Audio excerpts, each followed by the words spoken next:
Hello, everybody, and welcome to the Sami Parvez show. Today, I'm joined by Daniel Grice, who is an independent candidate in this BC election. He is running for Chilliwack North. We will be discussing about his campaign goals for this election. Thank you so much, Daniel, for joining me on the Sami Parvez show. It's good to have you here. Oh, thank you. My pleasure. And let's begin as you are running as an independent candidate in this BC election. So could you please tell about your background and also why you are interested to run in this BC election, especially as an independent candidate? Yeah. So I'm a lawyer. I've been a lawyer for 10 years. I practice wills, wills and estate planning, real estate, business law. I'm a parent. Those are probably all good qualifications to be a politician, not necessarily good qualifications to want to be a politician. But Mhm. what spurred me on was probably two factors. I had no inclination of doing anything with this election until the spring, and with a couple weeks left before the legislature was going to be closing for the summer session and going into election, basically out of the blue, the BC government decided that they wanted to abolish the Law Society of BC. And basically, for us, it was threatening our independence by replacing us with a generic board and taking away the ability of lawyers to vote on our own practice rules and really having a direct say in our own how we do our job. So that for me spurred on my involvement. I originally had thought maybe to see who else was going to be taking up. If there's anyone else running the riding that I thought might be able to be an effective voice against that. It just turns out there was not. And then over the summer, it was on my mind. I wasn't sure what I was going to do, but as many may know, early in the fall, what used to be our leading party, the BC United, major Mhm. party across all of BC, Yeah. spontaneously decided to withdraw from running. So that basically left voters with no middle ground party. And then I looked around and I talked to a few other people who I thought might have been interested in this riding to run as independents, and none of them said they were planning on. So I said, you know what? Somebody needs to put their name forward and give voters an option to move forward. Now, for me, the NDP's move to abolish the Law Society threatens, you know, voters' rights and everyone's rights by, in a way, handcuffing your lawyers. The Law Society serves two functions. One is to get rid of bad lawyers, but it's also to protect lawyers against political pressures or other ones who might try to interfere with our representation of a client. Yep. So in this election, the other party that's running is the BC Conservatives, and the BC Conservatives have put out a series of policy announcements, which on there also really go overboard and threaten individual rights. A lot of their policies, they haven't been 100% clear on it, but a lot of their policies that they're putting forward really have no chance of succeeding unless you use what's called the notwithstanding clause, which basically sets away our charter rights for 5 years. And we already saw that in Saskatchewan, and when they were unhappy with some legislation they put forward with teachers being challenged in the courts. And we're really afraid. As a lawyer, I'm really afraid. Of both sides of the spectrum. One is going out of the way on one set of rights, and the other is going out of the way on the other set of rights. And so, I feel like it's almost my duty to step forward and give voters an option. Whether or not they'll take advantage of that option is another question. But at least I felt I voted in advance polls, and it's a secret ballot, but I think anyone can guess what my vote went for, and it was probably the easiest vote I've ever had to do because I absolutely trusted the position and the person I was voting for, which would have been me. Mhm. Yeah, that's good. Okay. And so how do you see like let me ask you one thing. Were you approached by any party when you decided to run as an independent candidate? No, I was not. I'm not a partisan individual. I haven't been involved with political parties in a formal way for probably a decade or so. No, there was no approachment. All of the parties had their candidates already in place. I was not rejected by a party, if that's the question, or or waiting in line to be a party. No, I was never anticipating going for for a political party, and and I don't even see any desire, in the future to run for a political party. I just really I think we needed more independence in the legislature. The only drawback is a lot of the election rules are really stacked in favor of the party. As a candidate, I can't put more than $1,400 of my own money into the riding. I can't get tax receipts until the election started. So on day one of the campaign, I start much farther back than all the rest of the political parties who are able to collect tax donations over 4 years and are also able to pool political money across the province to run big provincial campaigns.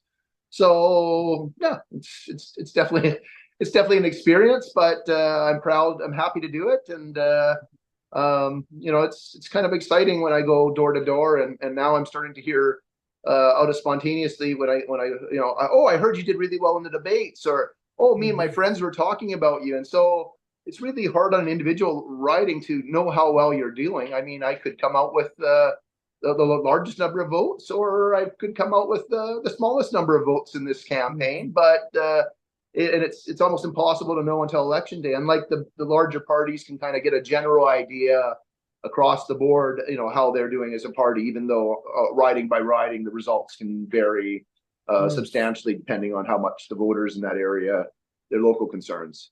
Yep. Yeah, and it is good. Like I think this is very first time we see like many independent candidates are running, particularly in BC elections. So it is good Yeah, I to. think there was over 40 to begin with. I'm not sure the Oh. exact amount. There was one or two who were late withdrawals, but I believe the number was around 40 candidates. So in many ways, this makes us one of the largest parties in the province. If we ran as a group. But somebody joked about that. I said, we can't coordinate, because as soon as we do that, we would actually lose our title of independent on our ballot. And I think voters are more a lot of voters are actually looking for people who may be truly independent. Yeah, yeah. I think like 41 candidates are running. Yeah. And yeah, 41 independent candidates are running. Yeah, I'm not sure. I know there was one who was a late withdrawal, and I'm not sure if they are included in that number or not. I think they're still on the ballot because they printed them, but Yeah, I think there was a candidate in Langley who stepped back and announced they weren't pursuing with their campaign. mm-hmm. And Yeah. I don't know how there's probably a range of campaigns too. There's a lot of the independents are former United candidates who've got pretty strong campaign backgrounds and roots. Mm-hmm. There's probably a handful of independents who don't have that experience, and I'm kind of a little bit different. I don't have the political background, but I've sure put in a lot of effort into the riding. I've hit up about 8,000 homes with our flyers, and I've had newspaper ads, and putting forward as strong of a campaign as I can within the budgetary the constraints of financing laws. Mm-hmm. And let's talk about Chilliwack North, where you are running as an MLA candidate. So what do you see the main issues on that particular riding? Sorry, can you repeat the question there? Yeah, I said like as you are running as an Yep. MLA candidate for Chilliwack North riding. So what do you air? What are the main issues for that ride? Main issues, yeah. Well, Chilliwack North is a very interesting riding, and the more you go often we don't go into every single neighborhood or visit every single street outside of the campaign, but as I go, you really see such diversity of people in this community. Maybe not, at least more on there's definitely some well-off individuals, there's poor individuals, and there's a lot of middle working class, of all incomes. And so that's it's an interesting riding to run in. A couple of the big things that I would see is like, we in Chilliwack are really right on the verge of the agricultural land reform. So, this is an issue that I've made into my campaign is reforming our agricultural land commission rules to give farmers more flexibility to build not build more massive houses, but we have rules right now with our farmland that you can build one 5,400 square foot mansion, but you can't build two 2,700 square foot houses.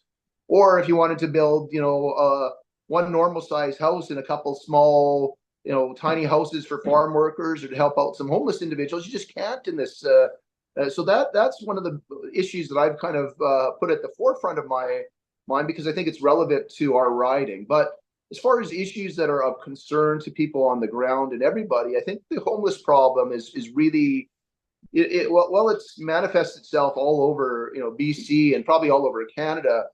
Chilliwack is very different in that because we're on the outskirts of both the urban and we're the gateway to the mountains and we have a large number of forest trails in behind us.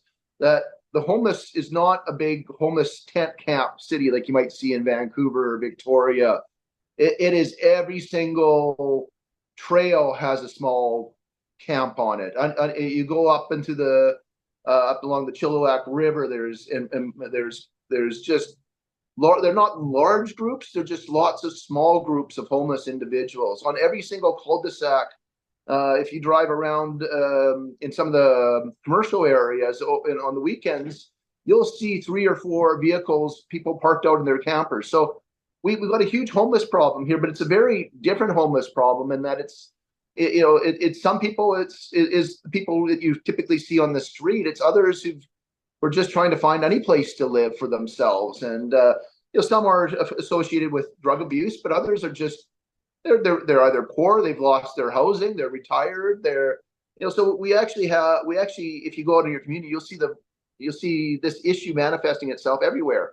And so I think that is one of the issues that's really on everybody's minds. And my feeling is, in my campaign is, we need to go all out. We can't just look at 1 or 2 options. We can't just look at, let's maybe build a really expensive place that might allow some under market rent. We need to look at tiny homes. We need to start looking at legalizing, allowing more people to, camp or move their RVs, but we need to allow people to build washroom facilities and sanitary facilities. So it's not just this, you shovel people around from street to street and hope the problem goes away. It's not going away.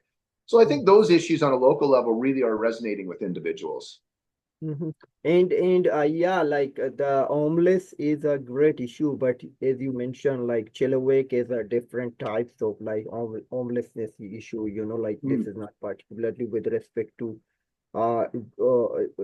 those homeless or drug abuser. There are common individual or ordinary citizen who have just lost their homes. Yeah, I've seen people get evicted from their house with their kids, and I Mhm. see them all loading up all their stuff into a camper, and I hope they find an eventual place to land down. But if you lose Mhm. your house and you turn around and you say, well, what's my availability? And you got rents that are, 2 or 3 grand is the only place, a month, that's the only place being offered, to you. A lot of people, it's very, very tough for a lot of individuals. And because we also see where we are located, that a lot of people get pushed out of the urban areas. Because if you're a homeless person in Vancouver, you do have those homeless camps, but there's just not, there's not a lot of places you can just disappear to. Whereas Chilliwack is kind of a place you can come and disappear to. So we're seeing people from all over the region slowly make their way out into this area. And it really is taxing on our local resources as well. But it's worse when when people say, hey, I can help people. I want to make a solution. And then when we turn around and says, hey, the law says, it's illegal to build housing for people. The government can give permits, but you've got 10 acres here, and you feel free to have as many horses as you want. But if you want to help offer a few people off the street, a small accommodation and return to helping you on the farm, no, that's bad. So we want to deal with homeless problems. We just don't want to allow people to deal with homeless problems. We want government to solve the problem, it seems like. So that's where a hallmark of my campaign is really fostering independence, fostering flexibility, and letting people fix problems from themselves when they're willing to. And it's not always about government solving everything. Sometimes we as people can solve everything. We just need government to get out of the way. Yeah. Yeah, absolutely. You are absolutely right. And what do you suggest, and what policy do you have to tackle down the homelessness? Well, with the homelessness, with our agricultural land reserve, one of the big issues is I want to legalize tiny houses and so what I see just purely in the numbers, we've got about 930, and not everyone's going to jump on board this, but look and say we've got 930 farms, and if even a half of them said, what, I can put up 4 or 5 tiny houses on that would cut our homeless, probably almost eliminate Chilliwack's homeless problem overnight. Not to say that everyone would take advantage of it. There are individuals, who've got a street community, and that's what they enjoy, how they enjoy their life as well. But I think we have a lot of places that we could just build places for cheap. And the same thing if just allowing some, hey, I've got a large farm.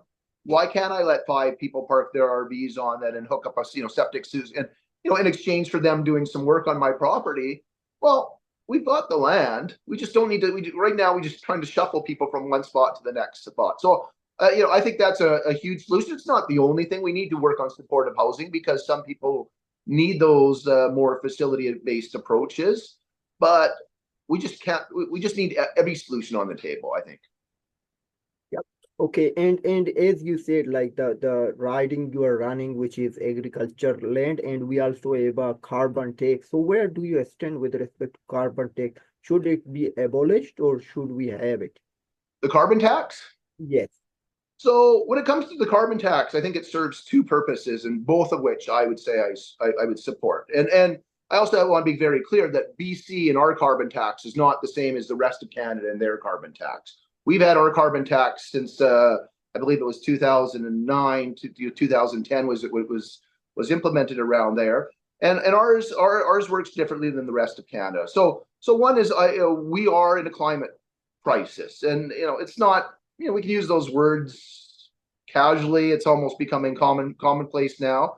But in BC and Chilliwack, particularly where I saw, we're 3 years out from some of the most crazy weather that we've seen anywhere in Canada, if not the world. In the same year, we had a heat dome which sent temperatures up into the 40 degrees. We lost whole towns because of the temperature and the effects of a few sparks burning down entire towns. And the same year, we had a massive flooding through this atmospheric river that actually turned Chilliwack, where I live, and normally I've got about 7 directions out of town, into almost an island. I have normally a half-hour commute. I work in Abbotsford to Chilliwack down through the freeway, the number 1 highway. Our entire number 1 highway was flooded over for a number of weeks. So there was one back road to get across, basically from anywhere to Metro Vancouver to anywhere east of Metro Vancouver that was even open. So climate change really affects us. Now, when it comes to the carbon tax, what I don't like is it used as a gimmick. It shouldn't just be let's collect it and redistribute and move money around. We actually have huge needs to update our diking infrastructure. Last year we spent almost $900 million on fighting forest fires in BC. And this is a huge cost. So what I've actually proposed is that if we're going to, with the carbon taxes, that every new dollar we collect, if we're going to increase it by $1, all that money should be going into climate mitigation. We're not going to, on its own, and a lot of people are correct and said, hey, the carbon tax isn't going to stop climate change. But who's going to pay for climate change? And we need these tax bases. So when I read other parties saying, we're going to cut this tax, and we're going to cut the carbon tax, and oh, by the way, we're in an $8 billion deficit, well, where is the money to provide those services going to come from? So we shouldn't be even talking about tax cutting until we get our budget under control. But like I said, I think the carbon tax should be dedicated I would say almost every dollar we collect, but especially every new dollar we collect should be dedicated to fighting the effects of climate change and be put back into our building up our dikes and preventing future floods. Because the effects of climate change we are going to see in the next few years. And I don't think we have the political appetite to reverse it, but we can at least mitigate those changes. Okay. Yeah, and but right now BC conservative leader is saying like he is going to abolish the carbon tax in BC, like with this BC conservative and BC and DP are neck and neck. But if there would be a vote to abolishing carbon tax, so you will say no, right? Well, yeah, I mean, I do oppose it. I mean, I don't know. I don't know if I'm just a member of one, how, and everybody else is going to vote in favor of how effective my one vote will be on that one issue. But it's not an issue that it is an issue that I'm going to try to push them to change, and again, to earmark those funds. I think where people are really upset is, hey, I have to pay all this tax dollars. Where is it going? And that's where a lot of people are saying, or especially in an area like Chilliwack, you're saying, are they just collecting money from us where we may have to commute more, where we might, are they just sending it to people who live in downtown Vancouver where they've got a world-class transit system and they can jump on a SkyTrain in 2 seconds?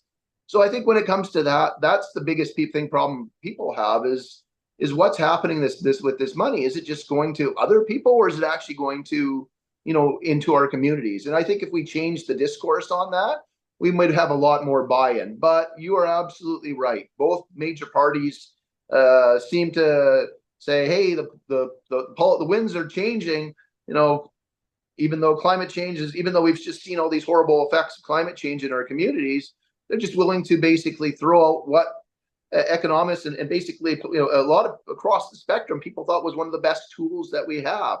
And we have to be very clear that the carbon tax was actually brought in, when John Rustad, the Conservative leader, was in government by their party. It was broadly supported by their party, including many of their candidates who are now have switched over from United to them.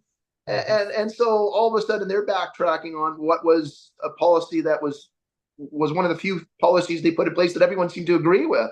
And the NDP agreed with it until that long ago. In fact, BC was so effective and popular a policy at one point, that's why the federal Liberals adopted it. And now what we're seeing is people are unhappy with the fact that we've got a certain prime minister who's been in there too long, and now they're wanting to get rid of the carbon tax, not because the carbon tax is bad, but because they don't like him, and that's a bad way to do policy.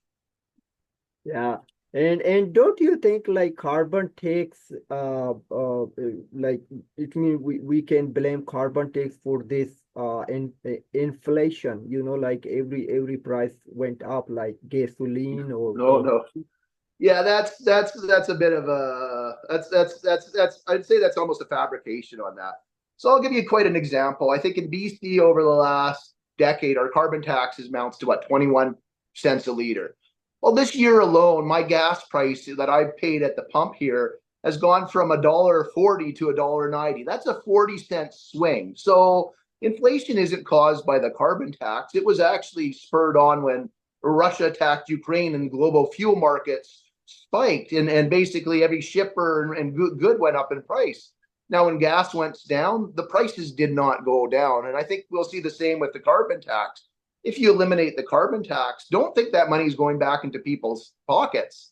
I think the oil companies and the gas stations will just be pocketing that extra money. So you're not going to see any cheaper gas, not going to see any less inflation. The only thing that you're going to see is less dollars to pay for services that we need in this province. So I think as far as that goes, you have to be very realistic that the amount of the carbon tax did not cause inflation. We've had carbon tax in BC for almost 15 years now, and it had no effect on our price of goods. It was in 2022, a certain country, that's where everything went crazy, and we've seen that before. It's whenever global fuel prices go through the roof, that's when we see heavy inflation, and we'd like to blame it on other factors, but we just have to remember transportation and overall fuel costs are definitely across the board. So there's no reason why a Canadian carbon tax would cause goods coming from Mexico or the US to go up in price.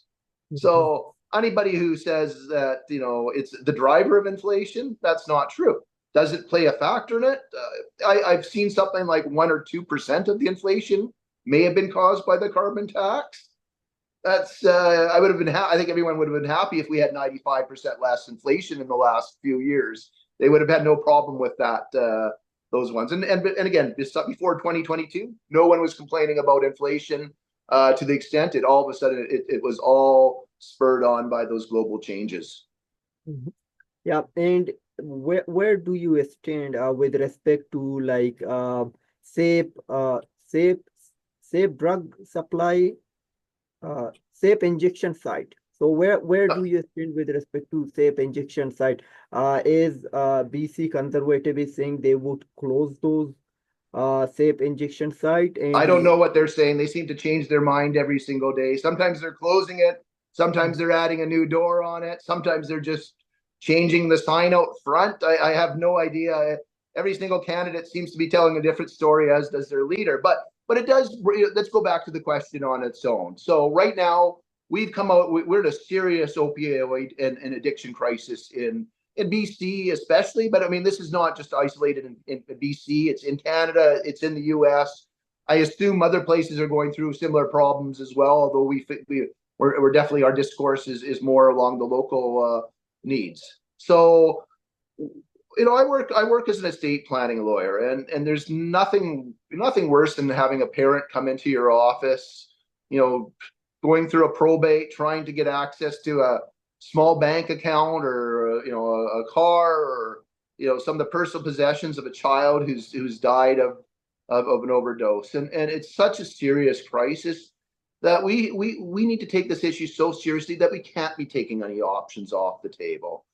For the longest time, and there was, it came out of Vancouver, and at one point we had almost the local, the federal, and the provincial government all on side with the idea of a 4 pillars approach, which is, you need education and prevention. You need to stop people from getting on drugs in the first place, but you also need you need harm reduction. You do need the policing and the enforcement. You basically need every single option on the table as well, and you need treatment. And so what we've seen over the last few years with the NDP is they focused more on the harm reduction aspect of it than the other 3 pillars. And now what we've seen with the Conservatives is they really want to focus just on policing and treatment. And neither of those problems are going to fix it as well. So we definitely need a comprehensive approach. We've been doing, and we need a plan. And so what's happened in BC is we've been proceeding without a plan. For instance, we tried decriminalization, but 4 months after decriminalization, they realized that they didn't actually have any legislation backstopping it. So even though it was illegal to drink a beer in public, you could smoke crack in front of outside of a parking lot or a bus stop. And all of a sudden they realized, hey, we don't even have any rules to say where you can and can't do it.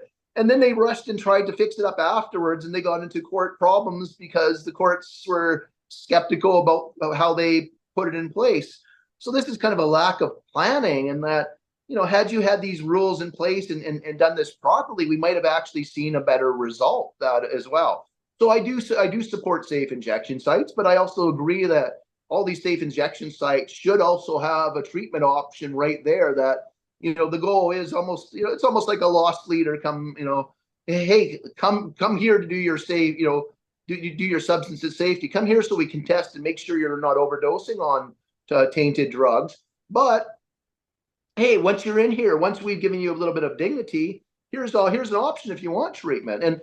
And so if you close down those safe injection sites and you expect people to move right into treatment, that's just not going to happen. You need to get people off the street first of all, and the help so that they can actually proceed with treatment. And the biggest thing too is, even after treatment, we need to make sure people have opportunities to integrate into society, because drug addiction isn't something you just treat and goes away. It's a life for those people who've got addiction. It's a lifelong struggle to keep themselves clean, and you need those lifelong supports for individuals. But in the meantime, we just cannot say, hey, we're going to turn the blind eye as people are overdosing on tainted drugs, by the thousands every year. Mm-hmm. Do you think like government should now criminalize like those drugs, or let them like as they are, like they were decriminalized, I think, meth or other drug? Well, we need, so that when it comes to decriminalization, there's 2 components of it. There's decriminalization of possession and decriminalization of trafficking distribution. So when it comes to manufacturing, importing, trafficking, and distribution of those things, those have never been decriminalized. The only thing that we have looked at is stop criminalizing simple possession. because that on its own has never been effective.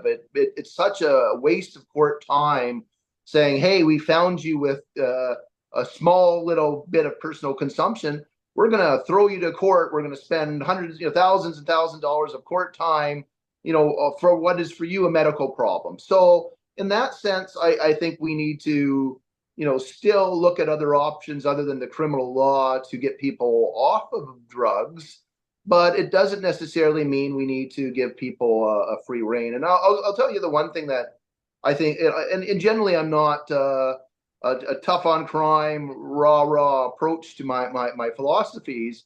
But when we've got people selling tainted drugs. If you are distributing drugs that are laced with, fentanyl, and you're not clearly advising your clients that you are selling them tainted, for me, I think that is attempted murder and murder. I mean, that is basically, how is that any different than me going around and poisoning somebody off the side of the street? If I poisoned my neighbor, I would be thrown in jail for 10 years at least, or 25 years. So I think we definitely need to crack down on anyone who is knowingly selling tainted drugs without putting some warning on it. Now, it's not going to solve everything, but it's going to scare those people who are, playing games and mixing stuff up and lying, and at least maybe we can focus on, people, the drug users will say, okay, I know what I'm doing. Maybe I'm looking for other options. Now, when it comes to safe supply, I think there is a good option for safe supply, but it needs to be controlled. I mean, if we're going to have safe injection sites, maybe that's where you're getting your safe supply from. And I don't know how it's getting in the community right now. I don't think it's as widespread as it is, the leakage of drugs, but it is obviously a serious concern. But I think it's not as bad of a concern as how much fentanyl and some of these super drugs are in there as well. And when it comes to something like fentanyl, I've heard policies saying, you know what, we're going to crack down on ports. Well, this isn't cocaine. This isn't the old era where we had giant bricks of white substances that you had to, smuggle by airplane. Fentanyl is so small and easy to conceal that no matter of enforcement at the ports is going to stop this problem. People can smuggle it in the mail. They can do it through anything. It's almost practically undetectable by most things. We're not going to be able to stop the supply of it. We just really have to work on stopping the demand of it. Mhm. And are you planning, if you would win this election, and are you going to join any party, and uh do you have or did you have any discussion with the independent candidate to form a new party or something to come together? No, I've had a couple independent candidates at the beginning of the campaign, reach out and offer their thanks for me for running and appreciation that we had other independents in there. But that's about the extent of any discussion I've had with other independents. No, for me, I don't think we necessarily need new political parties, although I would like to have an electoral system that, that I'm a big fan of what we call the ranked ballot, so that we can have multiple parties and multiple candidates running without having to worry to split the vote. So, by supporting things like that, maybe we'll see new parties form up. But I really enjoy being an independent. Even if I had put my name under a party logo, I can't really see myself quenching my independent streak in that way. So I don't think it makes a huge advantage point. Yeah, we could have, the United Independent group, but what's the benefit along those lines? There really isn't. A lot of the problems, I think, is once you get into the party mechanisms. Well, what happens is the party leaders, and we could see this in the campaign. Well, you could be running midway through a campaign, and all of a sudden the party decides to announce a platform or policy that you personally can't stand, and so what would I do under those situations? So I have no plans to join a party. I'm not going to be switching the floor if elected. I'm going to cherish my role. I mean, I very well might be in the back corner of the legislature because the parties get the first choice, or in my office might be the farthest down the hallway. But I think I'm going to be doing just fine. Now, the advantage I have that other parties don't is I'm actually fairly intelligent. I'm really good with legislation on my own. I don't need a whole support staff to explain it to me. I probably actually read more legislation than the people voting on it do. So I think I'm going to be well equipped to handle a lot of the needs that the party, without the party's support in that mechanism. But it will be very interesting if I get elected to see what role I am given there as well. But yeah, no desire to ever cross the floor, and quite happy to be an independent. At least in this election. Yep. Okay. And as you are running as an independent candidate right now, it is easy accessible to you for me to get you here on the Sami Parvez show. Can you please comment that if you get elected, so would you appear on the Sami Parvez show or give interviews to other independent media or journalists? Oh, absolutely. I can't see why I wouldn't. I mean, I'm not going to be able to promise everybody, the day after the election, I'm going to be on the phone with them right off the bat. I actually got my kid's birthday party the following day too. So even the major media are going to have to work around that if I do get elected. But no, here's the good thing is I enjoy talking to individuals, whether it's my constituents, whether it's the media. I have no problem explaining myself. And as an independent, I don't have to call Victoria to ask what I can talk about. So that is very good for me. I appreciate the independent media. I appreciate those people who are not necessarily affiliated with the big TV stations, but I also appreciate the role the big TV stations play. So I'll try to keep myself accessible. But I mean, if there's you might have to get in line with everybody else if I am elected, because I assume I'm going to have to receive a lot of calls under those circumstances. If I'm not getting elected, then I assume my phone's going to be very quiet. Other than probably people in my riding saying I voted for you and I'm so sorry you didn't get elected there. I'm anticipating to get a few of those calls too, regardless. But no, I'd be happy to talk with individuals, and yeah, it depends on obviously if some people I will vet the media. So if someone says they're an independent media, and every once in a while I look at their source and they're really just pursuing too strong of an agenda, I may be a little more scrupulous with my time along those lines. But when it comes down to I think are you just on your own? You're affiliated with the university program there, Oh, or I'm my own. yeah, you're on your own there as well. So yeah, no, when I have an opportunity to talk with individuals and share my thoughts, then I'll be quite happy to do that when I have time. So I don't know how much time I will have.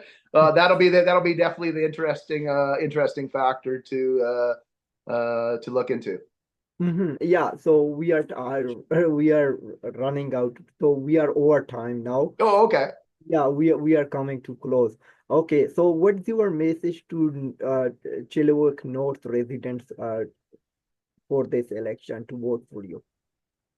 Well, I think for Chilliwack North, if you are tired of partisan politics and you are looking to have someone who's going to be a true voice for your community and who's going to be able to not just do work in Victoria, but I'm going to be the kind of individual who's going to have if I'm your constituency representative, I'm going to be able to answer your questions probably more effectively than a lot of other MLAs because I have that background and the legal background to kind of actually understand the issues. So I think that's very important, that if you are looking to vote for me and I do get elected, you're going to have an excellent person representing you.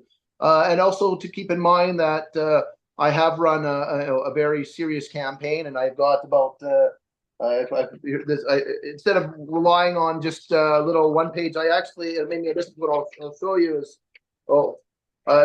my campaign material is actually an 8-page newspaper on myself and my platform and my policy, and I've gotten over 8,000. I hope by election day to have 10,000. I've got about another 1,000 or so to go in the next week, and I think if even a fraction of the people who receive those actually vote for me, I could be quite competitive in this riding. So I'm hoping people realize you've got an option and you've got a legitimate option in this riding.